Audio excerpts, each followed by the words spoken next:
Assalamualaikum warahmatullahi wabarakatuh teman-teman. Kali ini saya akan menceritakan dan membacakan kisah horor lagi yang berjudul Warisan Pesugihan. Tanpa banyak basa-basi, mari kita langsung baca ceritanya. Pesugihan atau warisan terkutuk. Desa Sukamaju yang dulunya subur dan makmur kini dilanda kemiskinan dan kesengsaraan. Sawah-sawah mengering, panen gagal, dan banyak warga desa yang jatuh sakit. Di tengah keputusasaan itu, muncullah bisikan-bisikan tentang pesugihan. Sebuah jalan pintas untuk mendapatkan kekayaan dengan cara yang mengerikan. Keluarga Pak Karto yang dulunya miskin dan terlilit hutang, tiba-tiba menjadi kaya raya. Rumah mereka yang dulunya reot kini berdiri megah. Sawah-sawah mereka kembali subur dan mereka hidup dalam kemewahan. Tentu saja, perubahan drastis ini menimbulkan kecurigaan di antara warga. Desas-desus tentang pesugihan Pak Karto semakin santer terdengar. Konon, ia melakukan perjanjian dengan makhluk halus di sebuah gua keramat di tengah hutan. Setiap malam Jumat Kliwon, ia harus memberikan tumbal nyawa manusia agar kekayaannya tetap langgeng. Awalnya, warga desa tidak percaya dengan cerita tersebut. Namun, setelah beberapa kejadian aneh dan mengerikan, mereka mulai merasa resah. Beberapa warga desa menghilang secara misterius.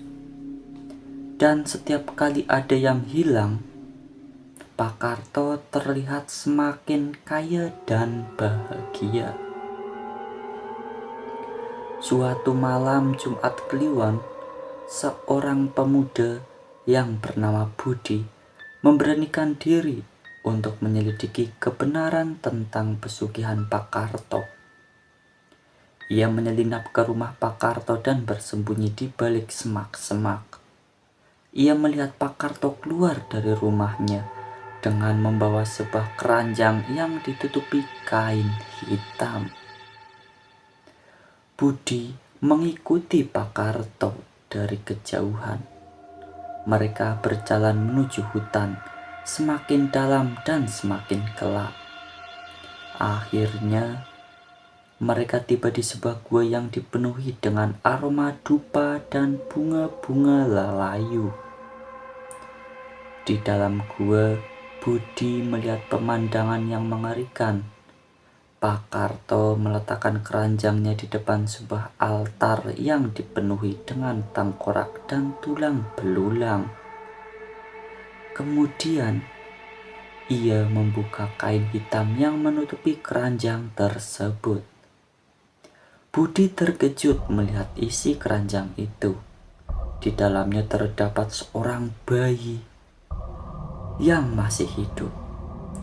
Terikat dan menangis ketakutan, Pak Karto mengangkat bayi itu tinggi-tinggi dan membacakannya mantra-mantra kuno. Budi tidak tahan lagi melihat pemandangan itu. Ia berlari keluar dan bersembunyi dan mencoba untuk menghentikan Pak Karto. Namun, Pak Karto terlalu kuat untuk dilawan. Ia mendorong Budi hingga terjatuh dan melanjutkan ritualnya. Tiba-tiba, gua itu bergetar dan mengeluarkan suara gemuruh yang dahsyat. Dari dalam altar, muncul sesosok makhluk mengerikan dengan mata merah, menyala, dan taring yang tajam. Makhluk itu merebut bayi dari tangan Pak Karto dan menghilang ke dalam kegelapan. Pak Karto tertawa terbahak-bahak, merasa senang karena perjanjiannya telah terpenuhi. Namun, Tawanya tiba-tiba berhenti ketika ia merasakan sakit yang luar biasa di dadanya. Ia melihat ke bawah dan melihat sebilah keris menancap di jantungnya. Pak Karto jatuh tersungkur ke tanah dan menghembuskan nafas terakhirnya. Budi mencoba untuk melarikan diri dari gua itu. Tetapi ia dihalangi oleh makhluk yang tadi menghampiri bayi tersebut. Makhluk itu menatap Budi dengan tatapan lebar dan menyeramkan. Budi tidak bisa bergerak. Ia hanya bisa pasrah menunggu ajalnya. Namun, sebelum makhluk itu menyerangnya, tiba-tiba muncul seorang kakek tua berjubah putih. Kakek itu mengangkat tangan dan membacakan ayat-ayat suci. Makhluk itu berteriak kesakitan dan menghilang menjadi debu. Kakek itu kemudian mendekati Budi dan membantunya berdiri. Ia mengatakan bahwa ia adalah penjaga gua keramat ini dan ia sudah lama mengawasi Pak Karto. Kakek itu menjelaskan bahwa pesugihan adalah jalan sesat yang akan membawa petaka bagi pelakunya dan orang-orang di sekitarnya. Ia juga mengatakan bahwa bayi yang tadi diculik oleh Pak Karto adalah tumbal terakhir yang harus diberikan agar kakeknya tetap langgeng, agar kekayaannya tetap langgeng. Kakek itu kemudian membawa Budi keluar dari gua dan mengantarnya kembali ke desa. Ia berpesan kepada si Budi untuk memberitahukan kepada warga desa tentang bahaya pesugihan dan mengajak mereka untuk kembali ke jalan yang benar. Budi menuruti nasihat kakek itu. Ia menceritakan semuanya yang dia lihat kepada warga desa. Awalnya, warga desa tidak percaya dengan ceritanya. Namun, setelah melihat mayat Pak Karto di dalam gua, mereka mulai percaya bahwa pesugihan adalah benar-benar nyata dan berbahaya. Warga desa Sukamaju akhirnya meninggalkan praktik pesugihan dan kembali bekerja keras untuk mencari nafkah. Mereka juga memperbaiki hubungan mereka dengan Tuhan dan sesama manusia. Namun, kutukan pesugihan tetap menghantui desa Sukamaju. Setiap malam Jumat, suara tangisan bayi masih terdengar dari dalam gua. Dan setiap kali ada warga yang terlilit hutang dan putus asa, bisikan-bisikan tentang pesugihan untuk melakukan perjanjian dengan makhluk halus pun datang. Apalah warga desa Sukamaju berhasil melepaskan diri dari kutukan pesugihan, itu masih menjadi misteri. Jadi, cerita yang saya baca tadi adalah mengisahkan tentang bahayanya pesugihan. Jadi diceritakan ada sebuah desa yang namanya Desa Sukamaju, dan di situ ada seseorang warga yang bernama Pak Karto. Diceritakan bahwasanya Pak Karto dulunya itulah sangat kere ataupun sangat miskin dan terlilit banyak hutang. Rumahnya pun reot-reot dan mau roboh. Namun, beberapa saat kemudian dengan singkat dan padat, tiba-tiba saja Pak Karto ini mendadak menjadi kaya raya dan rumahnya mewah dan hutang-hutangnya terlunasi semua. Di suatu hari, ada pemuda yang merasa curiga akan kesugihan atau kekayaan si Pak Karto tersebut. Lantas, pemuda itu yang bernama Budi mengikuti Pak Karto kemana Pak Karto pergi. Di suatu waktu, di saat Pak Karto sedang berjalan pergi, si Budi ini itu mengikuti Pak Karto. Tak lama kemudian Pak Karto itu menuju ke sebuah gua. Dan ia membawa sebuah guci atau wadah dan yang ditutupi dengan kain hitam.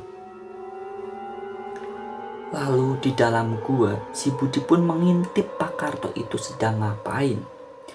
Dan rupanya Pak Karto di situ sedang melaksanakan ritual pesugihan. Dan di dalam guci tersebut atau dalam wadah tersebut ternyata di dalamnya ada bayi.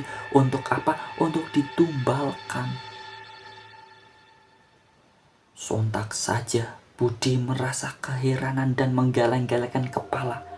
Merasa tidak percaya bahwasanya hal tersebut memang ada. Dan ternyata nyata adanya pesugihan. Lalu selang tidak lama setelah itu, Budi melihat sesosok yang berwarna hitam, tinggi besar, yang bertaring panjang dan bermata merah menyala. Dan sosok itu merebut bayi dari Pak Karto. Lalu Pak Karto pun berbahak-bahak ketawa. Dia merasa gembira dan senang akan tumbalnya yang terakhir ini. Lalu di saat itu Budi sudah merasa geram, sudah tidak tahan lagi akan hal tersebut, dan dia memutuskan untuk menghancurkan ritual Pak Karto. Namun sayang sekali Pak Karto ini lebih kuat daripada Budi, dan si Budi ini tinggal digapar saja dan dia pun tersungkur. Lalu setelah mencungkurkan atau mengalahkan si Budi, Pak Karto ini itu tertawa lagi. Namun secara tiba-tiba ada sesosok kakek-kakek yang menghampiri si Budi dan si Pak Karto itu dari balik gua itu. Lalu si kakek itu dengan tidak bisa terlihat oleh si Pak Karto tiba-tiba menusuk perutnya si Pak Karto menggunakan keris. Dan Pak Karto pun meninggal di tempat itu. Sesudah itu si kakek yang berjubah putih ini berpesan kepada si Budi bahwasanya dia harus menerangkan kepada warga dan menyadarkan bahwa kepada warga itu pesugihan, bahwa pesugihan itu tidaklah benar atau itu tidak bisa dianjurkan dan itu sangat buruk akibatnya. Maka janganlah kalian itu menjalankan ritual pesugihan. Lalu Budi pun berbicara kepada warga-warga bahwasanya dia melarang untuk jangan melakukan pesugihan, dan ia menerangkan bahwasanya pesugihan itu ada resiko-resikonya. Contohnya itu Pak Karto. Beberapa warga pun ada yang percaya dan ada yang tidak. Namun di saat warga mendatangi gua tersebut dan melihat ada mayat Pak Karto, warga pun mulai percaya akan hal tersebut. Lalu warga pun tersadar akan bahaya pesugihan. Selang beberapa waktu kemudian warga di Sukamaju ini orangnya mulai sadar, namun ada beberapa orang yang mendapatkan bisikan-bisikan dari makhluk halus kalau ada warga yang sedang mengalami hutang yang banyak dan mengalami kesulitan finansial atau kesulitan dalam arti uang, pasti ada yang namanya bisikan-bisikan di telinga mereka supaya mereka itu menjalankan yang namanya pesugihan. Disitulah warga mulai terguncang keyakinannya. Namun ada beberapa warga yang saling mengingatkan dan mereka di situ lebih tepatnya itu sering sholat dan lain-lain, maka pesugihan itu secara perlahan bisa hilang dari desa Sukamaju. Itu adalah beberapa kisah dari saya kali ini. Terima kasih. Semoga bisa menikmati cerita dari saya tadi.